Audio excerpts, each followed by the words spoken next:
സംസ്ഥാന ജീവനക്കാരുടെയും അധ്യാപകരുടെയും പണിമുടക്ക് കുന്നത്തൂരിൽ ഓഫീസ് പ്രവർത്തനങ്ങളെ ബാധിച്ചു. താലൂക്ക് ഓഫീസിൽ 95% ജീവനക്കാരും പണിമുടക്കി. പണിമുടക്കിന്റെ ഭാഗമായി ജീവനക്കാർ പ്രകടനവും യോഗവും നടത്തി.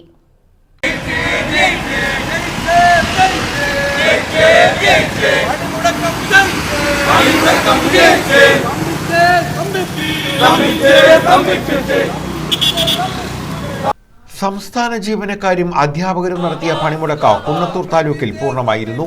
പങ്കാളിത്ത പെൻഷൻ പിൻവലിക്കുക, ശമ്പള പരിഷ്കരണ DA കുടിശ്ശിക അനുവദിക്കുക തുടങ്ങിയ ആവശ്യങ്ങൾ ഉന്നയിച്ചായിരുന്നു പണിമുടക്ക്. കുന്നത്തൂർ താലൂക്ക് ഓഫീസിലെ 95% ജീവനക്കാരും പണിമുടക്കിൽ പങ്കെടുത്തു. വില്ലേജ് ഓഫീസുകൾ, കൃഷി ഓഫീസുകൾ, സിവിൽ സപ്ലൈസ് ഓഫീസ്, മൃഗസംരക്ഷണ ഓഫീസ്, ലീഗൽ മെട്രോളജി എന്നിവ അടഞ്ഞുകിടന്നു.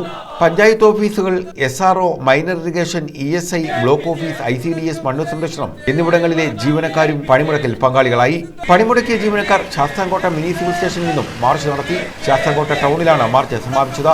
ജോയിന്റ് കൌൺസിൽ സംസ്ഥാന കമ്മിറ്റി അംഗം V. ശശിധരൻപിള്ള, AKSTU ജില്ലാ പ്രസിഡന്റ് സജികുമാർ, KGOF സംസ്ഥാന കമ്മിറ്റി അംഗം ഡോക്ടർ സിനിൽകുമാർ, സമരസമിതി കൺവീനർ K. മനോജ് തുടങ്ങിയവർ പങ്കെടുത്തു. കേരളത്തിലെ സർക്കാർ ജീവനക്കാരുടെ അധ്യാപകരുടെയും സമരം ന്യായമാണ് എന്ന് പൊതുജനങ്ങൾക്കും ജീവനക്കാർക്കും ബോധ്യപ്പെട്ടിട്ടുണ്ട്.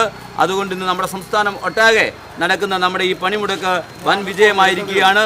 തുടർന്നുള്ള അതുമായി ബന്ധപ്പെട്ടുള്ള പ്രകടനത്തിന് നമ്മൾ ശാസ്താംകോട്ട ജംഗ്ഷനിലേക്ക് പോവുകയാണ്. Haris, Ranju, R. Saifuddin, Chandrasekharan Pillai, Rajesh Kumar, Niyas, Sreekanth, Shanthakumari, Megha Kurup, Sanu, Girish Nallaveettil, doctor Jayakumar, doctor Arunkumar, Ratheesh Sangamam, Shaju Y, Preetha Mujeeb തുടങ്ങിയവർ നേതൃത്വം നൽകി. News bureau, Sasthamkotta.